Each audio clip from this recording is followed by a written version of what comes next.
I think we started about just before COVID hit, well, maybe 2018 actually. And we kind of went on a hiatus because of COVID for 2 years, and we're kind of slowly getting back into it. But yeah, it's kind of more like, I guess, kind of like Tool, but a bit more like ambient influences, and you know, there's a lot of different genres in there. But yeah, I'd say it's just metal.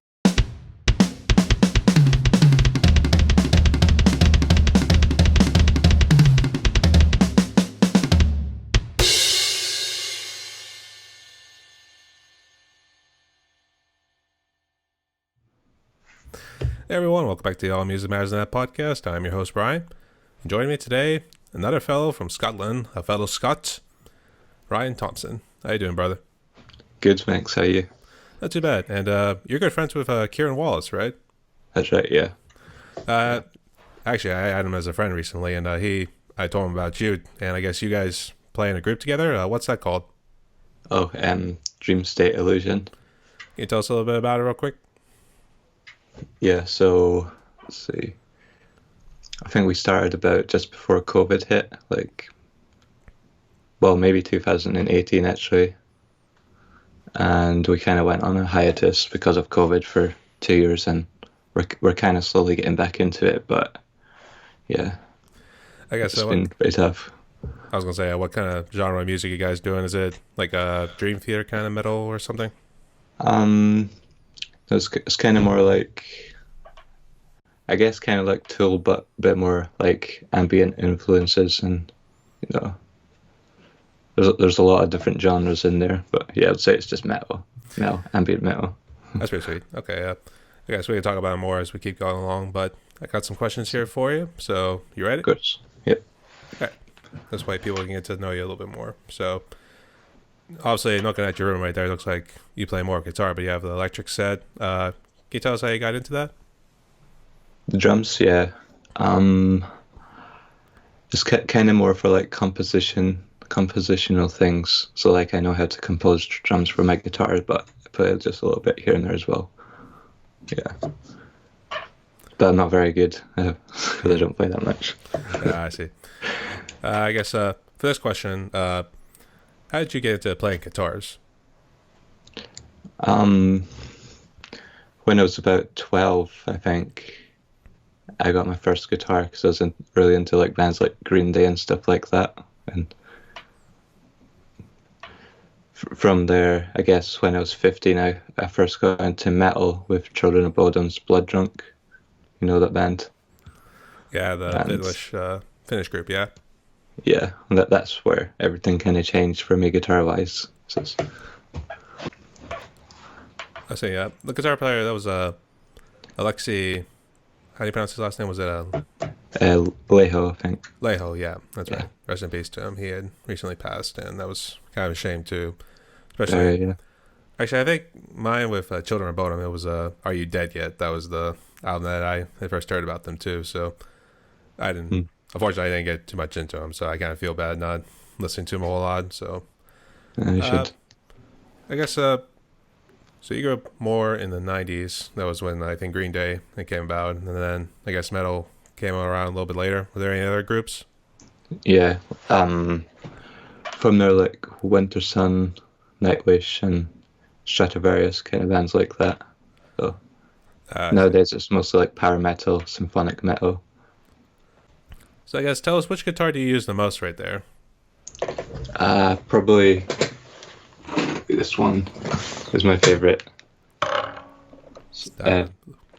Pambay Cyclone P7XS. It's definitely my favorite. Bay. Yeah.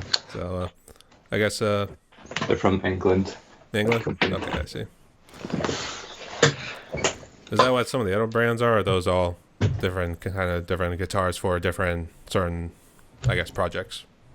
Yeah, so those three on the wall, I don't know if you can see them, but those are Pambays as well. And then the others are different brands. Yeah. I could say two of them. I can't see the third one, but I also noticed the other ones there. And then there we go. Well. Okay. Yeah. And I guess why are those 3 on the rack behind you there? There's 8 on the rack, and got a couple of Fenders, Schecter, and an Ibanez bass. I see. Oh, what sort of picks do you use for your guitars? Is it like one, or do you jump around with like a different variety? Yeah, so my favorites are definitely these brand called Swiss picks. Like, well, the original one was more like that, like cheddar cheese. But I feel like that's the Jason Becker one, and yeah, definitely my favorite because the little holes help me grip it better, for sure. I guess why is that? That's the first time I've seen picks with like little holes in them too. Yeah, I don't know. It's kind of like your fingers get used to where the holes are, and they're like, it kind of needs to be there each time. So it's like a kind of tactile feedback response sort of thing. Oh, that's pretty sweet. So it acts as a little bit of a guide, so it knows where to put your finger placement. All right. Yeah. What do you love most about playing a guitar, or I guess any instrument? I don't know, it's hard. I guess when you listen to the guitar, do you just love the way they make the guitar cry and stuff like that? Or I guess anything with the wah-wah pedals or anything like that? It's that, like, kind of like, I like some of the shred stuff too, but I really like the more like ambient sort of stuff, where like the guitar sounds like it's crying out, and you know, a lot of reverb and delays. I like that sort of guitar sound. That's Yeah, it's normally like the first things you hear because everything else blends in together with the bass, the drums, vocals, and everything. But it's normally the guitars that are doing more of the leg work too. The drums, they act as the conductor who kind of counts you in, so you know like how to keep track of the beat and everything. So yeah. I guess how did you and Kieran meet? Just to kind of jump into that, and then your band, Dream State Illusion. Let's see. It's one of those websites called like Find Musician Near Me or something like that. I can't remember the name exactly, but that's how I found him, and then kind of sent him a message on Facebook, and we went from there. And also, he lives really close to me, so it's quite convenient as well. Yeah, that's right. You guys live in the same town up there. Not same town, but like a couple of towns over. So it's like an hour on the bus or 10 minutes on the train. So it's pretty close. Yeah. They still got the train and everything, yeah. I know it's like obsolete over here in the States, so that's... Oh, really? Yeah, or it's not used a whole lot like it used to. And like maybe if you're just looking for long travel and stuff like that, that's pretty much what it is. It's not like the short travel. Or we don't have subways that extend the whole way out so far, if you know what I mean. So, yeah. Let's see. Who else would you say has been a big influence in terms of like picking up the guitar? Because I know you mentioned Alexi Laiho. I guess, were there any others? Yngwie Malmsteen, sure. Michael Romeo, of course, and John Petrucci, kind of players like that. Good choice, yeah. I guess. Yeah. Those guys jump around a little bit. I know Michael Romeo, I guess he's delved more to the progressive rock and stuff like that, or metal, what have you. When we were talking, you talk about you were joining like a recent group recently. I guess when did you start joining groups? And then if you want to jump into this recent group you're going to be joining, and I guess you said September? It's going to be, well, end of October is when they're doing the UK tour, and that's when I'm going to be joining them. Okay. They're called Imperial Age. It's a symphonic metal group. Extremely fast, or is it kind of like how I don't know if you know this group. I'm just Flesh God Apocalypse. Do you know that group at all? Yeah, I know them, but it's not quite like that. It's more like the symphonic power metal side. I see. Yeah. I guess what was the first group you joined? I guess walk us through like how you got to this point. I started a group called Face of the Moment with my friend Simon, and that I think that's the first project I ever did. And that was like a couple of years before Dream State Illusion even. But We have an EP out, but we're kind of like being on hiatus with that too. But we do have ideas for an album actually, but we just haven't had time to get around to it. I guess, were there any other groups, or is this like your most recent one, I guess? Did you do Face in the Moment, Dream Stay Illusion, and then now you just joined this one? Yeah. I guess this one's the first like real band I joined, because other ones are like kind of like projects with just me and another person where we do everything. But this is going to be the first one where it's like a live sort of band. I see. Have you ever toured before, or is this going to be your first time touring? First time touring, and first time playing live as well. I guess, have you made any preps in terms of touring? Because I've seen videos of like past musicians who have done all the major world tours and stuff like that. I guess they talk about some of the negative sides of it. I guess, have you done any research to make sure like I can enjoy this the best way I can, or make sure nothing gets stolen? Yeah, there's a lot of brittle stories out there, but I guess I'm just going to have to deal with that. I see. Yeah. Let's see. What sort of social media do you use to kind of promote yourself out there? I use Facebook, which is just Ryan Thomson Music, and then I use Instagram, which is the same. I see. And that's pretty much it. Oh, YouTube, of course, as well. I see. You don't use YouTube at all or anything like that? No, that's what I mostly use, but I mean for like promoting my videos. Yeah. I guess let's jump into a YouTube channel, or I guess any sort of social media channel. I guess you just like do covers of certain songs, or is it kind of like your own little projects that you kind of do and like say like, hey, here's what I'm working on, and then here's a little clip of you showing your play style? It's mostly just covers. Like started off as guitar covers, but mainly it's just singing covers these days. So. I sing too. Yeah, I sing a lot more recently than guitar. But did you take like any vocal classes or anything like that? Yeah, I've had a couple of teachers here and there. But... Oh, I see. Yeah. Did you also sing on Dream Stay Illusion, or did? Yeah. I see. But some of those recordings are not the best because I was just starting out with singing back then. So. I see. If you hear it doesn't sound very good, that's why. Hey, no worries. Well, I know most of us metal guys, kind of takes a while to get the singing voice going too. So, yeah. I guess, is there anything you like hope to achieve with it? I guess outside of just kind of promoting yourself, you kind of hope to be some sort of influencer down the road. Yeah, that's my goal, is to do kind of like what I'm about to do with Imperial Age, touring and release music, and also grow my YouTube channel. And, well, help others to be inspired as well. So I like to do collabs with other people too. Yeah.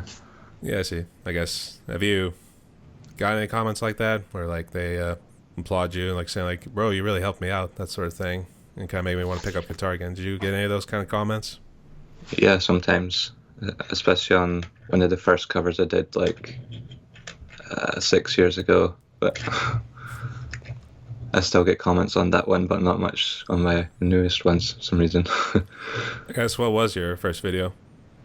It was actually Children of Bodom, Bed of Raiders. You know that? No.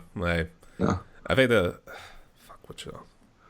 It was off Are You Dead Yet album, but I can't remember the song. I have actually not listened to Children of Bodom for quite a while. I got hooked up with so many other stuff, and there's so many metal bands out there. In fact, you're getting hit hard with like Sirius XM's Liquid Metal. I don't know if you have that station at all. Always introducing some sort of music. The station is called Liquid Metal. All right, no, I don't think I've heard of that.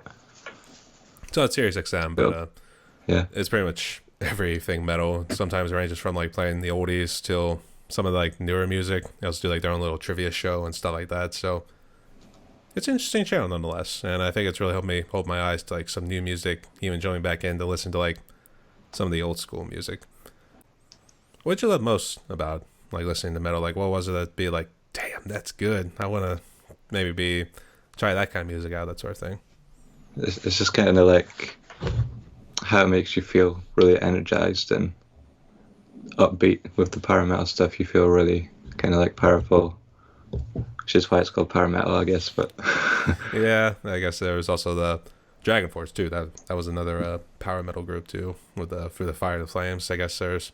yeah, I guess in some bands it might get a little bit more complex, like what they do with their music. Even though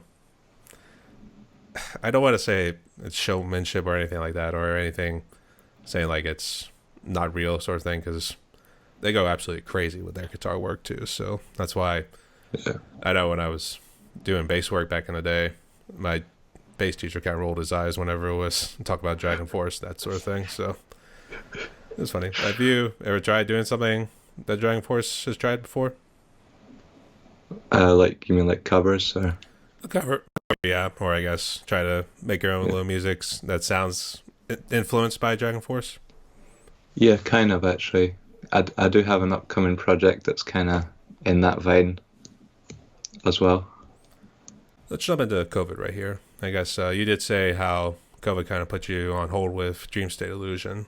I guess how bad did it impact you in your community and family?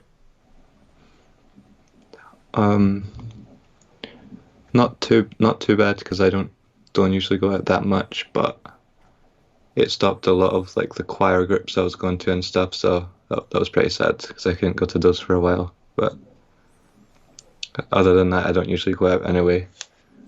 So I can't say it affected me too bad. You didn't get sick or anything like that? Yeah. You were able to... Yeah, a couple of months ago I got really sick from it, but it went away after about a week, so I was lucky. You're all vaccinated and everything, so... I guess, have they kind of loosened the restrictions in your neck of the woods? Yeah, pretty much, yeah. Everybody's now going back to shows. I guess, what was the first show you went back to after they lifted those restrictions?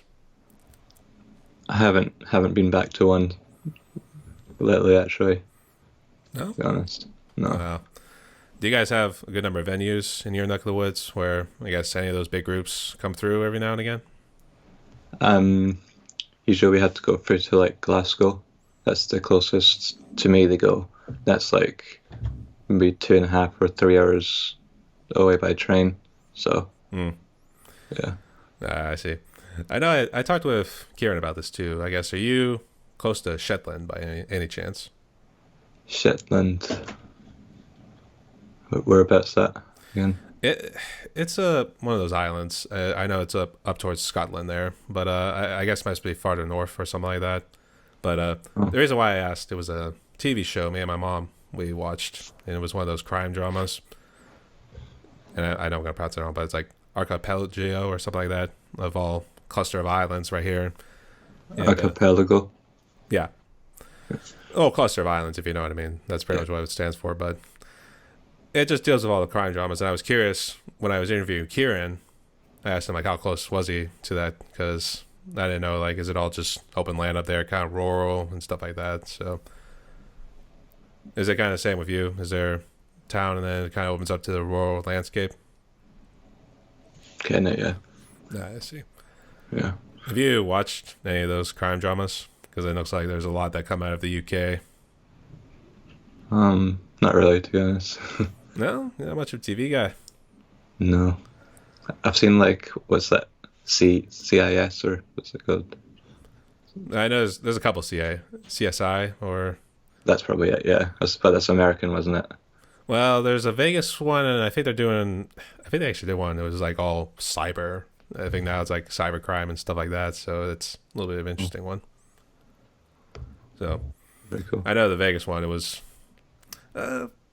good, but at times it could be a little over the top, especially when they're showing scenes like how maybe the person was murdered and stuff like that. So, kind of gruesome and kind of a little freaky too when you're also watching how process of decay works and stuff like that, if you know what I mean. So, yeah. Nonetheless, just kind of jump back into drums or guitars or anything.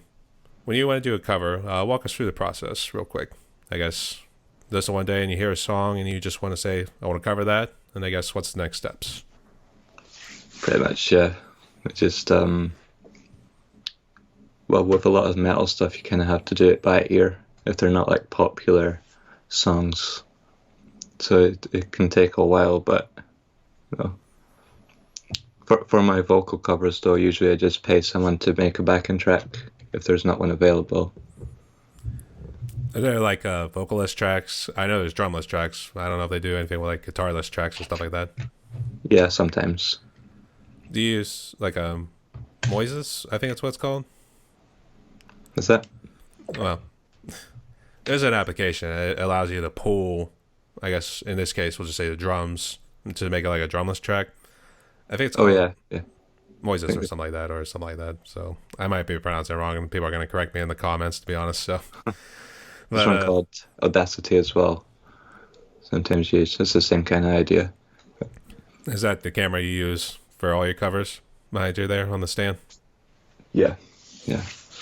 I see Nikon. I recognize it. What kind of Nikon is it? D3 500. Have you used like any other cameras, or is it just strictly one? For right now, that's probably the one I use, but I have used other ones that are not quite as good. It shoots in 4K and everything? I don't think so. No. Keep it 1080p, I guess. Yeah. Actually, I kind of rolled the DSLR camera. It was the Nikon D3400, which is the one I kind of been rolling with. Have you always been a Nikon guy, or have you jumped around with, like, say, Canon, for instance? Well, that's the first real camera I've had, because I just had, like, the digital handhelds ones, like the cheap ones. That's what I used to use. And that's the first good camera I've had. Oh, really? Although they also do it now with the phone too. Like now the phones are starting to upgrade and everything, so they're able to set it to automatic. So now you get like best picture as the phone can give you. Also, I use. Actually, here it is. Also, did you ever use a GoPro yet or anything like that?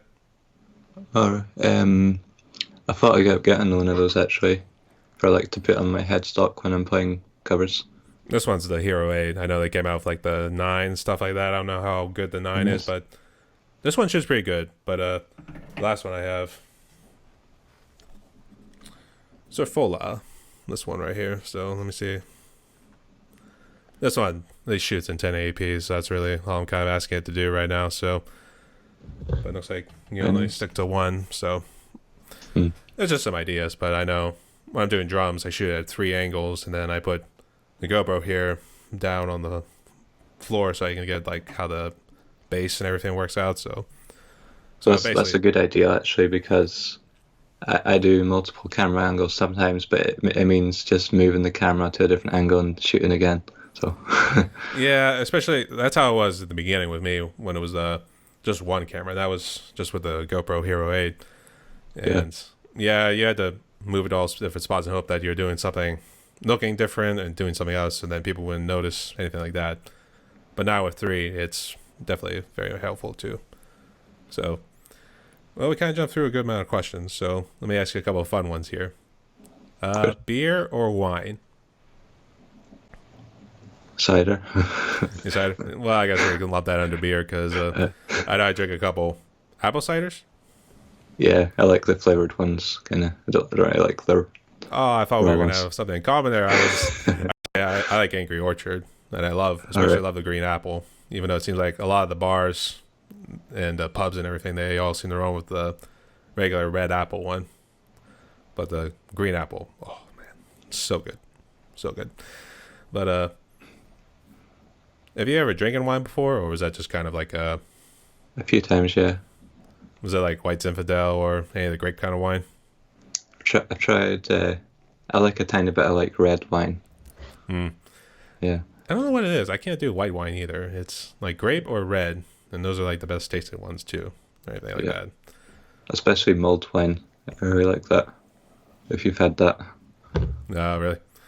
I know I tried red before, and that was not the greatest. In fact, it tasted too sugary, to be honest. Seemed like they just lumped a bunch of sugar in it, to be honest. So I wouldn't recommend that one. But to each his own. So if you want to try it, knock yourself out. Let's see. What's your favorite food? Italian food, like pizza, spaghetti bolognese, kind of things like that. Ah, really? So I've had cheese pizza, yeah. Just straight up cheese, no toppings on it, because I know they do the sausage, the pepperoni, stuff like that. So. Yeah, I like a bit of everything and the jalapenos and everything. So. the meat eaters, or do you kind of like do a deluxe where it's like some meats but it has like some veggies on it? Yeah. Deluxe, okay.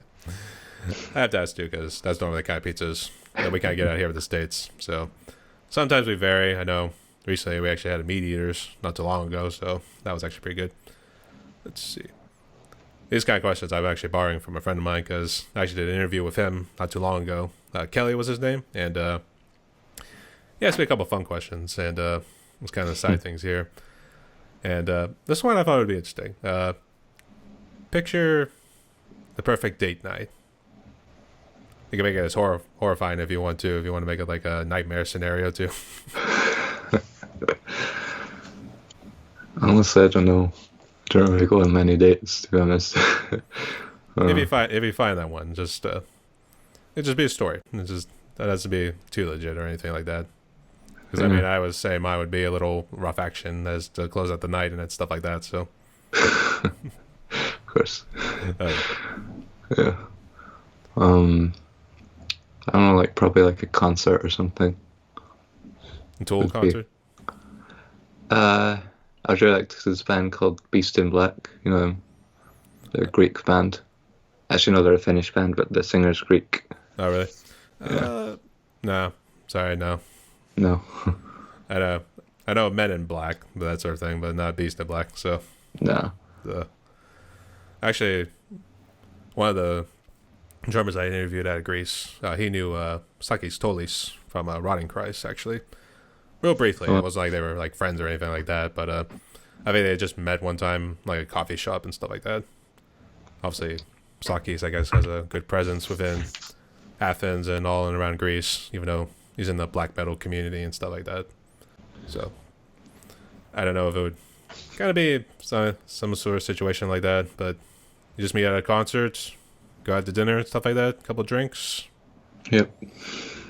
Pretty much. And goes out the night with a do not disturb, stuff like that. Yeah. All right. Nice hotel. And we gotta have the hotel. Or it's either that or they come bring her back home here. yeah. I mean, you have the couch back there, so I thought maybe that'd be something. So, give you some novelty ideas. My friend always says it's the casting couch. Really? I see. Well, I guess we were just part of the podcast where now I give my interviewees a little bit of freedom to ask me anything, or if there's anything you'd like to get off your chest. So, what you got?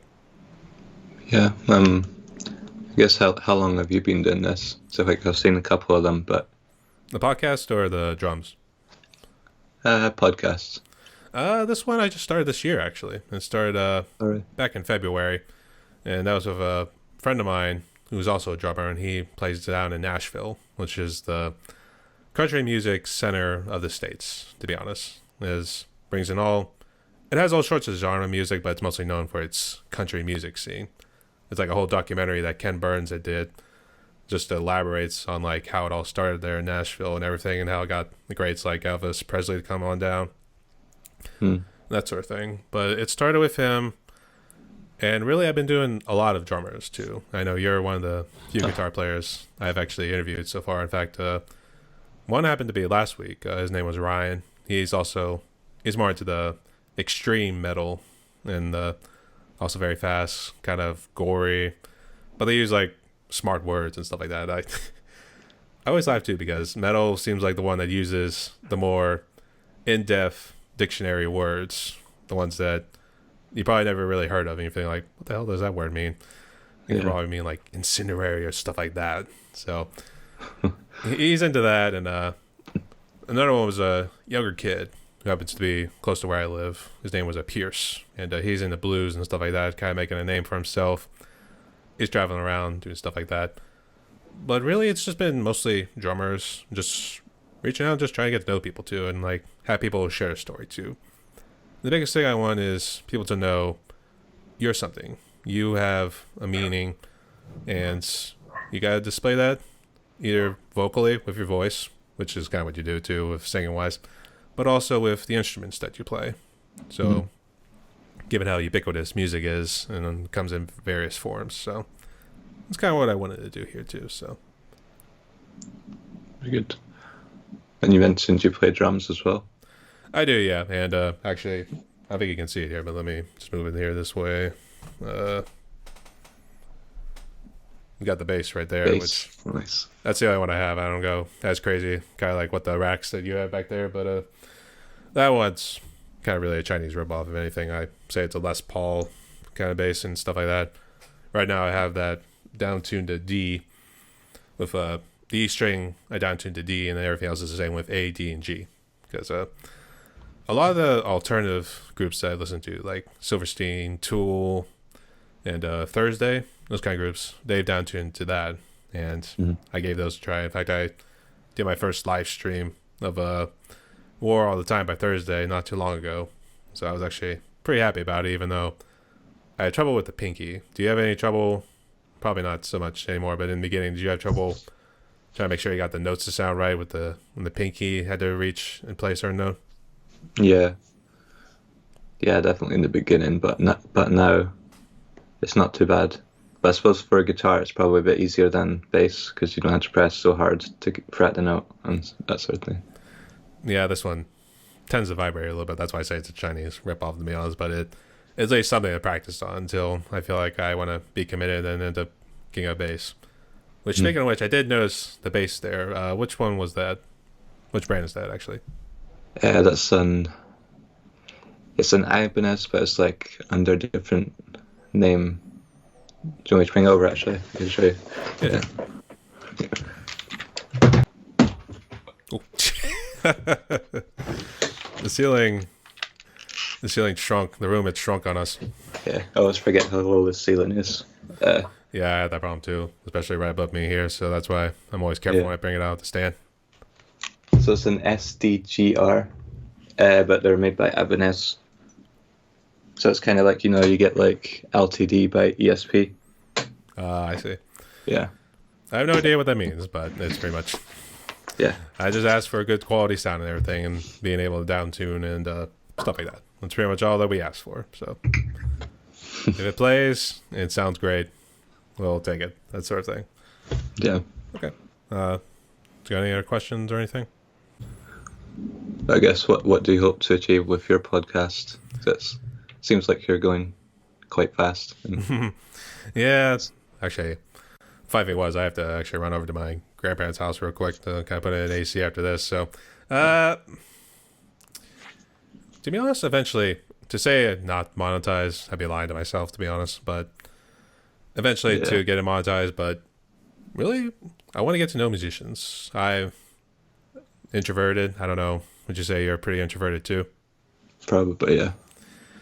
And this kind of helps. I get to reach out and talk to people like you, and I also get to know you. And I mean, I've gotten to know people and know their backstories too. I know people who've struggled through like addictions, maybe had some sort of reconversion at some point in their life back into faith, for instance. I mean, each story's been powerful, and obviously some have been young kids who have probably never done this before, and you guys are probably the farthest north I've had out of the UK so far. So definitely get to know the stories, and I guess it also helps me work on my interaction skills too, because with COVID, I would say it made it a lot harder to like interact with people too. Like those conversations would just be short-lived and stuff like that. So monetize interaction and getting to know other people and like get their story out there too, because you can go ahead and listen to like all those stars, the big shots and everything from like those metal groups or classic rock groups who are still rocking these days. You're probably going to get probably more of the same story, maybe some bit of funniness, any sort of funny memories they bring up that they didn't bring up in like a previous interview. But this is good too, because we are the majority, so to speak. Yeah, that's true. I did forget to ask, did you play any video games? Yeah, I like to play a lot of video games actually. Are you Sony or Microsoft? Right now it's Sony. I did play the Xbox 360 a lot when that was out, but I switched back to Sony. So I'm still on the PS4. But I see. Yeah, my PS4 too. Do you play more of the fantasy games, or do you kind of branch out into whatever games out there? I like a lot of the more fantasy games, like RPGs and sort of stuff. Right now I'm playing Ghost of Tsushima. Heard of that? I have heard of it. I have not played it, but I have heard of it, and it did no good. But that was actually, was that the same guy who made Dark Souls and Bloodborne? No. No, I think you might be thinking of Sekiro. Sekiro. Yeah, that's right. Yeah, And Sekiro. then he did Elden Ring. That's right. Yeah. Elden Ring, which is another good game. Elden Ring.